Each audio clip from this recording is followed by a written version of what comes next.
Hey, what's up everybody? This is Patrick A. from PunkTorah.com, and this is Parshat Mishpatim.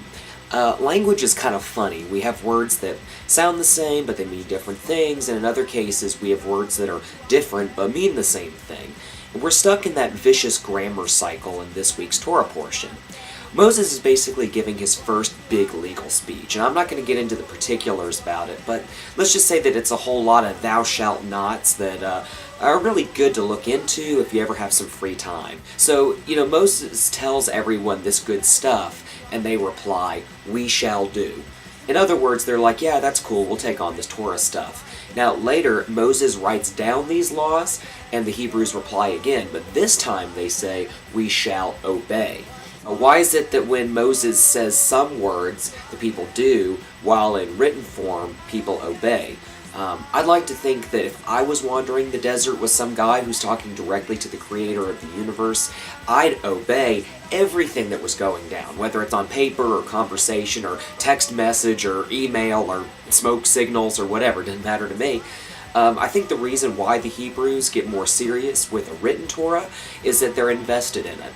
Many cults that are based around a leader fall when the leader dies or is shown to be fake, but they last when there's something written down. Writing in its best form lasts forever, so when Moses puts down those words onto a scroll, he's making an investment in the future. He's kind of like saying, okay, this isn't about me and what I experience on top of some mountain. This is about the future. This is what's going to last, with or without me. And that's why the Hebrews say, "We will obey." Moses is showing that this whole Judaism thing isn't like a passing fad or a power trip. It's totally legit.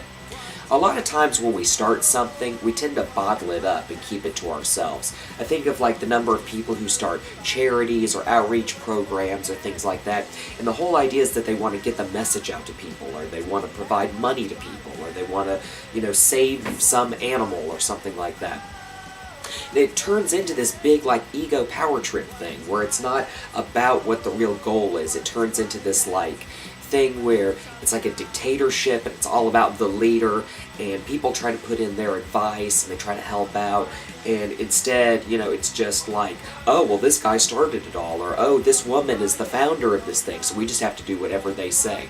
I think Moses kind of understood that. He understood that that's like a natural human phenomenon, and he didn't want to do that.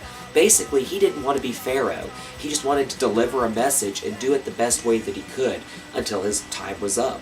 And I think since we're still talking about him today, he must have done a pretty good job. PunkTorah.